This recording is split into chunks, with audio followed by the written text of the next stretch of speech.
मैं गौरव पोरवाल, कार्यदर्शी शेतकरी कामगार पक्ष कमोटे शहर।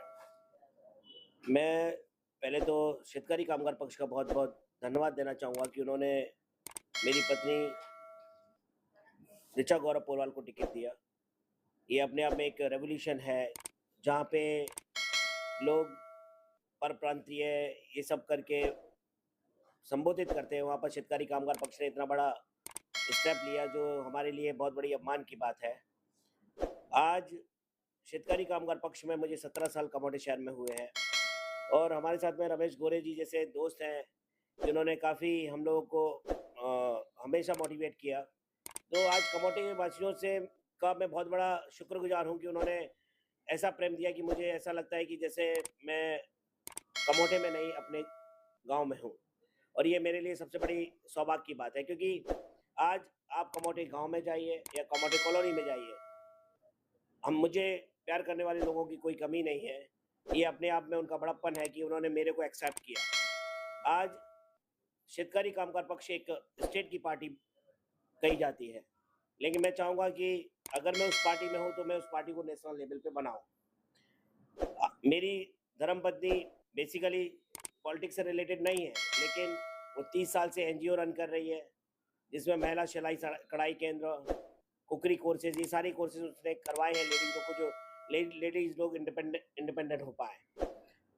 उसने डबल एमए 1999 2000 में कंप्लीट किया सोशियोलॉजी से, और आज वो एक शिपिंग कंपनी की डायरेक्टर है। तो मैं लोगों से ये बोलना चाहूँगा कि पति पत्नी एक दूसरे के पूरक होते हैं।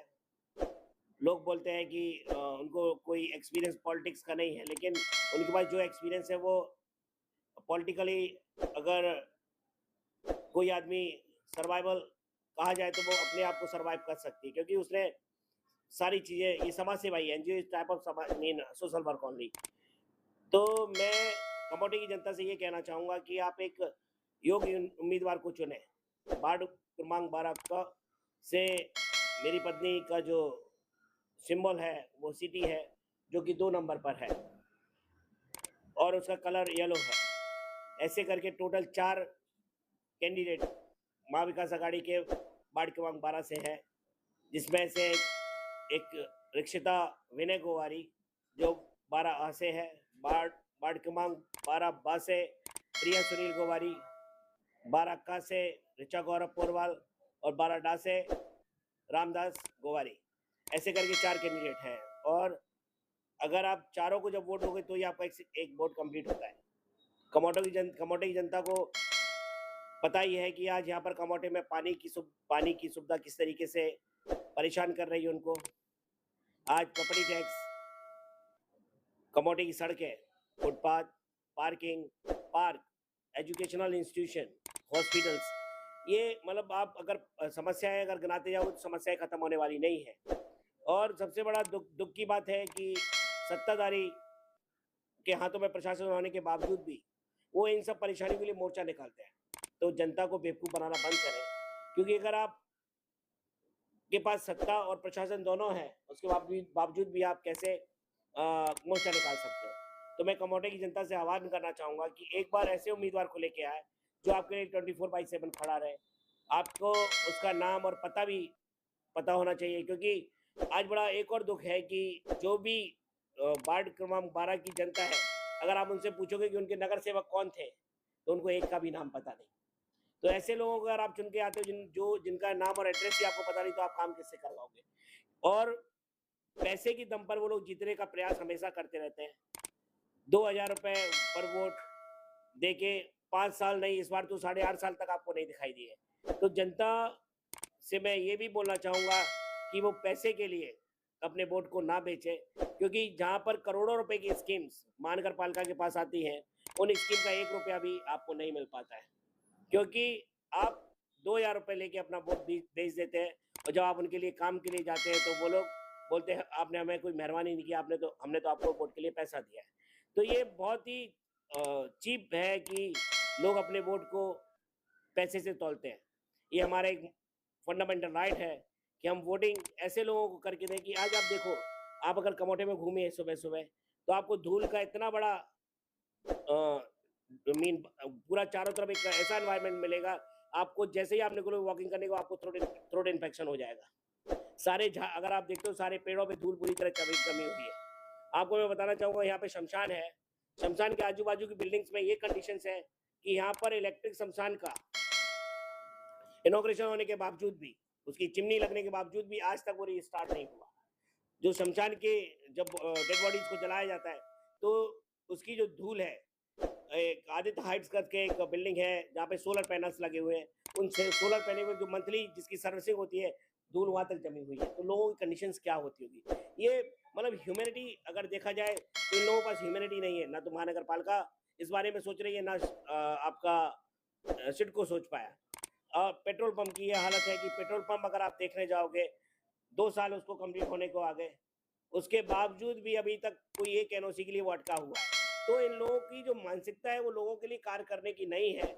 ये केवल और केवल आपको बेवकूफ़ बनाते रहेंगे और आप पब्लिक अगर बेवकूफ़ बनी तो ज़िंदगी भर इसी तरह की कंडीशन में उसको रहना पड़ेगा। आप देखते हो रोड, साढ़े 8 साल के बाद उन्होंने रोड अभी बनाई। जब शेतकारी कामगार पक्ष ने जब आयुक्त को कंप्लेंट किया उसके बाद से ये काम स्टार्ट हुआ और वो काम भी इतना दुखद है कि वो काम लास्ट टाइम भी जब एमएलए इलेक्शन हुआ उस पीरियड में भी सड़क बनाई गई और अभी जब ये वाला इलेक्शन है तब सड़क बनाई है। तो सड़कों का क्या वोटर मीन क्या बोलते हैं, जब वोटिंग होती है तभी आपको सड़क बनाना है। तो मैं ये बोलना चाहूंगा कि आप ऐसी एक सरकार को चुन के लेके आए जो टाइम टू टाइम जो उनकी ड्यूटीज है वो पूरी करती रहे। हम लोगों ने मल्टी स्टोरेज पार्किंग के लिए 2 साल पहले निवेदन दिया था ट्रैफिक को भी और उसके बाद आपका महानगर पालिका को, उसके बावजूद भी अभी तक उसका कोई भी काम यहाँ पे नहीं चालू हुआ है। आप देखते हो प्रधानमंत्री आवास योजना के लिए मल्टी स्टोरेज पार्किंग बन चुका है लेकिन हम लोग के लिए नहीं। पार्क अगर आप देखो तो 10,000 पॉपुलेशन के लिए एक पार्क जरूरी है, यहाँ पे 4 लाख की पॉपुलेशन में भी 10 पार्क नहीं है। आप देखते हो प्रॉपर्टी टैक्स जहाँ पे 2 रुपए बीएमसी 2 रुपए एनएमएमसी में है, यहाँ पर 12 रुपए का रेट है। तो ऐसी कौन सी फैसिलिटीज प्रोवाइड करा रहा है परवेन महानगर पालिका जिससे कि मीन कमोडिटी पब्लिक इतना महंगा प्रॉपर्टी टैक्स दे। आपको पता होगा जो सत्ताधारी आमदार है उन्होंने लास्ट टू लास्ट ईयर बोला था अगर कोई प्रॉपर्टी टैक्स नहीं भरता है तो उसको हम जेल में डाला जाए। तो इस तरीके की मानसिकता रखने वाले सत्ताधारी अगर हम उनको लेके आए तो वो जनता के लिए कभी कुछ नहीं सोच पाएंगे, क्योंकि ये जो राजनीति है उनके लिए व्यापार है। मैं 25 साल से यूनियन लीडर हूँ, मैं देखता हूँ कि लोगों के ग्रीवेंसेस के लिए अगर आप लड़ते हो तो भले ही आपको पैसे का फायदा नहीं हो लेकिन आपको एक मन की शांति मिलती है। मेरे लिए एक पॉलिटिक्स पैशन है, ना कि मेरे लिए एक व्यापार। तो लोग व्यापारियों को नहीं चुने, क्योंकि जब भी राजा व्यापारी हुआ है उस राज का सत्यानाश हुआ है। मैं आपके चैनल के माध्यम से बोलना चाहूंगा लोगों को कि इस बार महा विकास अघाड़ी की सरकार को लेके आए, हमारे 3 मशाल और 1 सिटी पर बटन दबाएं और महा विकास अघाड़ी की सत्ता लेके आए, जिससे कि आपके जो कमौटे का विकास है वो पूरी तरीके से हो सके। जय हिंद, जय महाराष्ट्र, जय महा विकास अघाड़ी। सर मेरा क्वेश्चन ये है कि बाबा पनवेल रहे या अपने यूपी बिहार में भी इतर पक्ष है, कांग्रेस है, बीजेपी है, समाजवादी है, राष्ट्रवादी है या बसपा है मायावती का, ये फिर आप इधर आके ये भी पक्ष महाराष्ट्र में भी है, पनवेल में भी है, लेकिन आपने शेतकरी कामगार पक्ष ही क्यों चुना? मैं एक्चुअली मैं जिस यूनियन में था वो यूनियन सीपीआईएम और सीआईटीयू से रिलेटेड था।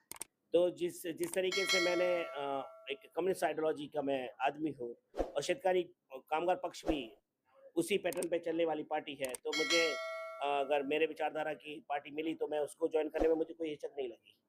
सर पनवेल महानगर पालिका महायुति के उम्मीदवार जो थे भाजपा या महायुति के, ये बिनविरोध चुन कर आए हैं, आप किस तरह से देख रहे हो?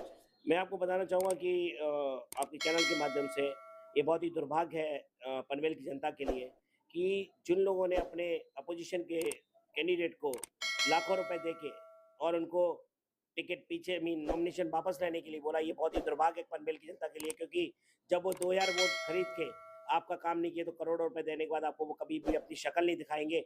बेसिकली मैं निवडणूक आयोग को भी ये दरख्वास्त करना चाहूँगा कि इस तरीके की जो एक्टिविटीज़ हैं वो रोकें, नहीं तो जनता का पूरी तरीके से इस चुनाव के ऊपर से मन हट जाएगा और वो लोग चाहेंगे कि जब हमारे वोट की कोई वैल्यूज़ ही नहीं है, तो हम आपको डालें या नहीं डालें, तो वोटिंग परसेंटेज भी काफ़ी डाउन जाएगा। तो जनता का विश्वास ना टूटे, इसके लिए निवडणूक आयोग को पूरी तरीके से इन सारी एक्टिविटीज़ पर रोक लगानी होगी। सर आप और आपको मैं ये बताना चाहूँगा कि जो मेरी वाइफ ऋचा गौरव पोरवाल के अगेंस्ट में जो कैंडिडेट है कुसुम मात्रे जी, उन्होंने भी हमारे ऊपर ये डालने की कोशिश की कि आप बैठ जाओ। उन्होंने भी पैसे, उनके लिए भी हमारे पास पैसे के लिए ऑफ़र आए। तो मुझे दुःख लगता है कि मैं तो सोशल वर्कर हूँ, मेरी वाइफ़ भी सोशल वर्कर है। इस तरीके के जो भी प्रलोभन है वो हमको कभी भी झुका नहीं सकते। और मैं आपको ये गवाही देना चाहूँगा कि अगर हमको जनता लेके आती है, तो मैं रियल में एक ऐसे एनवायरनमेंट को क्रिएट करूँगा जो लोगों को उनकी सोच से परे है। सर पनवेल आमदार प्रशांत ठाकुर ने बोला है कि जो महाविकास आघाड़ी के जो उम्मीदवार है जैसा शेकाप रहे या शिवसेना इतर है, उन्हें अच्छे से कैंडिडेट आपने नहीं दिए। इसके वजह से उनको ये सब चीज़ हुआ और कैंडिडेट का कुछ भी उसके विरोध में विरोध नहीं है। तो आप बाराम पाटिल रहे या इतर मान्यवर को उस चीज़ के बोलने का हक नहीं है। ऐसा आमदार प्रशांत ठाकुर कह रहे हैं, आप क्या बताएँगे इस बारे देखिए सर, क्या है, प्रशांत ठाकुर जी कोई इस पूरे पनवेल तालुका के कोई राजा नहीं है कि उन्होंने जो स्टेटमेंट दे दिया वो एक मीन पत्थर की लकीर हो गई। प्रशांत ठाकुर जी ये सारे डायलॉग्स बोलने से पहले अपने गिरबान में झाँक के देखें कि वो किस तरीके के आदमी हैं। क्योंकि जो आदमी केवल और केवल सत्ता को अपना व्यापार समझता है, वो कभी भी जनता के इमोशंस को नहीं समझ पाएगा। वो केवल और केवल लोगों को कन्फ्यूज़ करने वाले डायलॉग्स देगा। और मैं जनता से यही बोलूँगा कि आप प्लीज़ इन डायलॉग से कन्फ्यूज़ ना हो। क्योंकि 78 में से 78 कैंडिडेट्स खड़े हुए हैं। कहीं पे थोड़ी-थोड़ी परेशानी हर जगह होती है, क्योंकि क्या होता है ना सर, इन परेशानियों में भी इनका ही इन्वॉल्वमेंट होता है। ये चाहते हैं कि महाविकास अघाड़ी के भी कुछ ऐसे लोगों को पकड़ के रखें जो पूरा डिस्टर्बेंस क्रिएट कर दें और हम महाविकास अघाड़ी डिसबैलेंस हो जाए। में? सर पनवेल आपके जो परिचय पत्र है आपका, उसमें क्या एजेंडा है, क्या-क्या लोगों को बताएँगे? मैं आपको ये बताना चाहूँगा कि कमोडिटी से रिलेटेड मैं जैसे आपको पहले ही बता चुका हूँ, ये जो हमारी मूलभूत सुविधाएँ हैं, पानी, बिजली, रोड, गटर, फुटपाथ, पार्किंग और उसके बाद property tax, petrol pump, ladies toilet. आप देखोगे तो हमारी जो खाड़ी, उसमें सारे गटर खोल के डाल दिए गए हैं। उसको मैं कवर करने की सोच रहा हूँ कि लोगों को कम से कम, क्योंकि वी आर ह्यूमन, हमारे हम एक-दूसरे की परेशानी, अगर हम लोग एक बार, अगर आप देखोगे कि कोई गंदा सा टॉयलेट हो तो मैं थोड़ी देर के लिए अगर हम उसपे जाते हैं तो हम कितने परेशान हो जाते हैं। और जो उस खाड़ी के आजू-बाजू में रहते हैं, उनकी परेशानियों को हम लोग बिल्कुल भी अगर नहीं समझा तो हम लोग वी आर नॉट ह्यूमन, हम लोग मानवीय नहीं हैं। और सिडको और महानगर पालिका पूरा अमानवीय कार्य कर रहा है, जो कि कमोडिटी की जनता को मुझे लगता है बर्दाश्त नहीं करना चाहिए। उन्हें इन सब चीज़ों से छुटकारा पाने के लिए महाविकास अघाड़ी की सत्ता को लेके आना चाहिए। सर प्रभाग आपका 12 रहे अपन इस परिसर में अपना मैडम रिचिता मैडम पडवाल इनको ही चुनकर क्यों दे आप क्या बताएंगे इसके बारे देखिए, मैं आपको बताना चाहूँगा कि इनको ही चुन के क्यों दिया जाना चाहिए। मैं आपको जैसे पहले बता चुका हूँ कि 30 साल से वो एनजीओ चला रही है। में? उसके बाद वो डबल एमए तब किए जब लोग मुझे लगता है ग्रेजुएशन भी नहीं करते थे। और उसके बाद आज वो एक शिपिंग कंपनी की डायरेक्टर है। आपको एक और चीज़ बताना भूल गया कि यूनियन की भी वो सेक्रेटरी है। तो बहुत सारे एक्सपीरियंस उसके पास हैं। और क्या है कि आपको प्रशासन के पास किस तरीके से अपने क्वेश्चंस रखने हैं कि जिससे आपका प्रशासन काम ईज़िली कर सके। क्योंकि अगर हम बेहुदा, अगर हमको साइन करनी भी नहीं आती है, अगर हम पढ़ भी नहीं सकते, तो आपका प्रशासन कोई काम करेगा नहीं। आप केवल और केवल पैसे के दम पर चुन के आने वाले लोगों को चुनेंगे, तो ज़िंदगी में कभी आपका शहर का कोई विकास होगा नहीं। सर पनवेल महानगर पालिका क्षेत्र में नया एयरपोर्ट बना है। भूमिपुत्र यहाँ के लोकल लोगों की और यहाँ के लोग रहने वाले लोगों की डिमांड है कि बाबा यहाँ के लोक नेता दिबा पाटिल इनका नाम नई मुंबई एयरपोर्ट को लगाना चाहिए, चाहिए। ऐसी डिमांड है, लेकिन अभी तक उसका एयरपोर्ट का उड़ान हो गया, लोग पैसेंजर उठते आ रहे, लेकिन अभी तक नामांतरण नहीं हुआ उसका। आपको जनता ने यदि नगर सेवक पद के बिठा दिया आपने पैनल को, आपकी कैसी उसकी तैयारी रहेगी? देखिए, ये क्या छोटा मुँह बड़ी बात है, दिवा पाटिल साहब के लिए मैं कुछ भी बोलूँगा तो वो काफ़ी कम ही होगा। क्योंकि दिवा पाटिल साहब का जो कंट्रीब्यूशन यहाँ के लोगों के लिए है, ये अपने आप में एक वो कंट्रीब्यूशन है जो बेसिकली वी कैन से कि ये भगवान के दिया हुआ वरदान है, जो यहाँ के लोकल लोगों के लिए काफ़ी मीन आश्चर्यजनक था कि इस तरीके का भी कोई काम हो सकता है। तो दिवा पाटिल साहब के लिए हर किसी का इमोशंस एक अपनी चरम सीमा पर है। यहाँ के जो लोकल लोग हैं, उनके साथ में जो कॉलोनी के भी लोग ये चाहते हैं कि ऐसे आदमी ने जिसने यहाँ की सोसाइटीज़ इन सब के लिए, मतलब बेसिकली अगर 12.5% वाला ये क्वेश्चंस नहीं आता तो यहाँ की सोसाइटीज़ भी इतनी ईज़िली प्लान नहीं बन पाती। तो उनका कंट्रीब्यूशन कॉलोनी और गाँव दोनों के लिए है। तो मैं सत्ता में अगर हम लोग आते हैं, महाविकास अगर सत्ता में आती है, तो इस तरीके के जो आंदोलन है, जैसे बालिया माला मामा ने अभी आंदोलन कुछ दिनों पहले किया था, और इस तरीके का आंदोलन को हम तीव्र करके, जहाँ पर ये एयरपोर्ट का नाम अभी नवी मुंबई एयरपोर्ट है, वहाँ पे अडानी लिखा हुआ है, उसका नाम दिवा पाटिल साहब के एयरपोर्ट के डालने डालने के लिए हम लोग पूरी तरीके से कोशिश करेंगे। और अगर हम सब एक हो गए, महाविकास आघाड़ी अगर एक हुई तो दिवा पाटिल साहब का नाम वहाँ पर 100% आएगा, ये मैं आपको गवाही देता हूँ। सर लास्ट क्वेश्चन है, जो प्रभाग 12 की लोग जनता है, वोटर्स है, उनको क्या आज के ज़माने में उनको क्या बताएँगे? क्या आह्वान कहेंगे आज के बारे मैं अपने वार्ड नंबर 12 की जनता को यही आह्वान करना चाहूँगा कि वो पढ़े लिखे और सुशिक्षित लोगों को यहाँ पर लेके आएँ।